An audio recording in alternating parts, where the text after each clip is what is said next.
Pernah nggak sih Anda lihat sebuah industri yang tadinya kelihatan kuat banget, tiba-tiba ambruk? Ternyata ada sebuah metafora yang luar biasa buat ngejelasin fenomena ini, dan itulah yang bakal kita bedah hari ini. Sebuah konsep yang ternyata berawal dari sebuah bencana di dunia nyata. Ceritanya tuh dimulai dari sini, di tengah laut utara yang dinginnya bukan main. Ini bukan gambar rekaan loh, ini kejadian beneran yang melahirkan istilah burning platform atau anjungan yang terbakar. Coba deh bayangin, Anda seorang pekerja di sana tiba-tiba kebangun karena ledakan dan ngelihat tempat kerja Anda dilalap api. Dia dihadapkan sama pilihan yang wah mustahil banget. Lompat ke laut yang super dingin dengan resiko mati juga atau tetap di sana dan udah pasti tewas terbakar.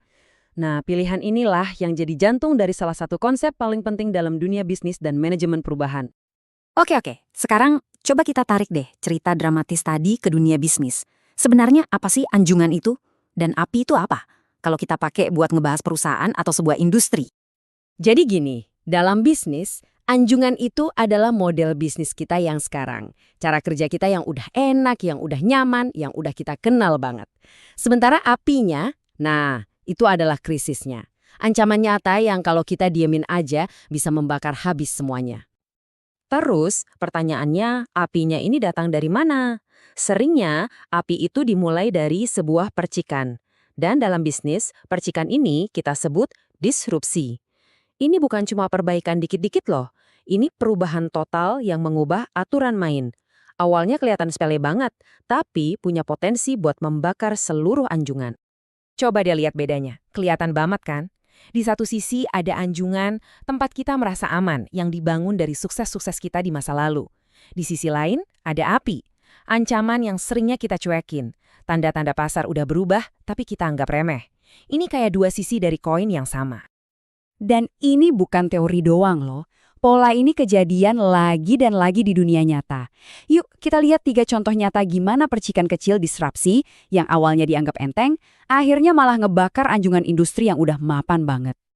Oke, kasus pertama nih. Sesuatu yang kita semua di Indonesia pasti kenal banget. Industri taksi konvensional. Selama bertahun-tahun, anjungan mereka tuh kelihatan kokoh banget, kayak nggak mungkin goyah. Nah, lihat deh perubahan paling mendasarnya di sini. Model lama itu isinya ketidakpastian semua. Kapan taksinya dateng, berapa ongkosnya, sopirnya siapa. Terus datang Gojek dan Grab yang ngubah semua itu jadi kepastian. Harga udah tahu di depan, bisa dilacak live, sopirnya jelas siapa, plus ada rating. Mereka tuh bukan cuma jual tumpangan, tapi mereka jual kendali dan ketenangan buat pelanggan.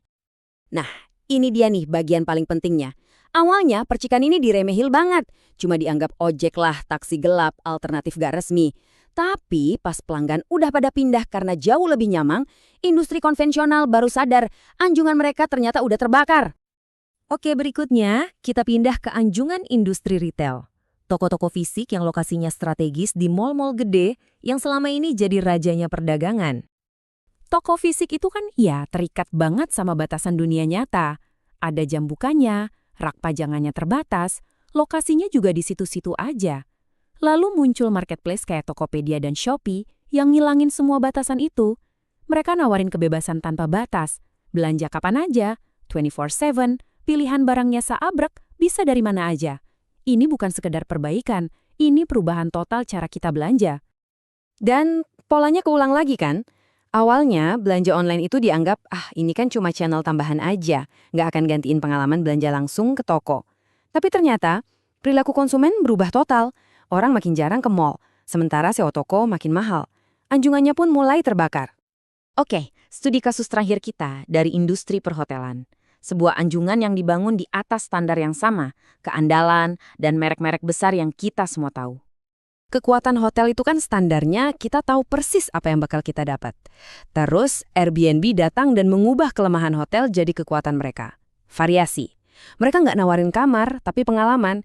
Nginap di apartemen unik, di rumah pohon, atau villa pinggir pantai dengan harga yang seringnya lebih fleksibel dan di lokasi yang nggak mungkin ada hotel. Terus, gimana reaksi hotel-hotel gede waktu itu? Mereka nganggap Airbnb itu cuma buat pasar ceruk. Itu kan cuma buat para backpacker doang, atau yang budgetnya pas-pasan. Mereka nggak lihat kalau Airbnb itu mengubah arti dari menginap. Pas mereka sadar, anjungan mereka udah mulai panas. Oke, kita udah lihat pola dari yang udah kejadian nih. Sekarang, gimana kalau kita coba pakai cara berpikir ini buat lihat ke depan? Kita coba lirik sebuah industri yang lagi berubah banget sekarang ini. Coba deh kita lirik industri penerbangan. Di satu sisi, ada maskapai yang full service, tiket yang kita beli itu udah paket lengkap.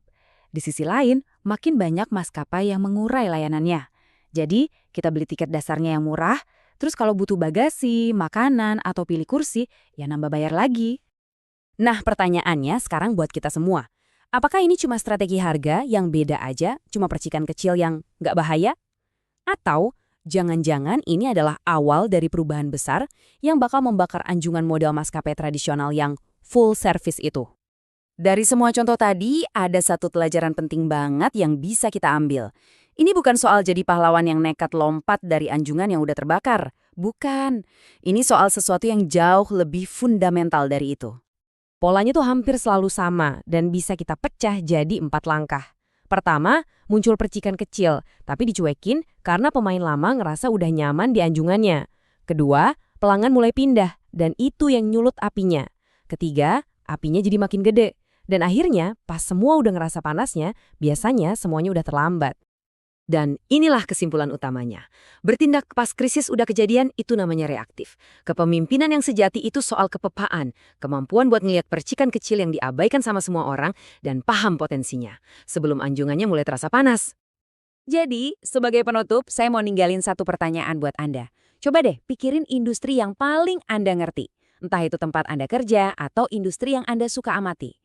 Dengan kacamata baru yang barusan kita pelajari, ada nggak sih percikan kecil, entah itu teknologi baru, perubahan perilaku konsumen, atau model bisnis aneh yang kayaknya lagi diremehin sama semua orang? Karena bisa jadi percikan itulah yang bakal jadi api besar di masa depan.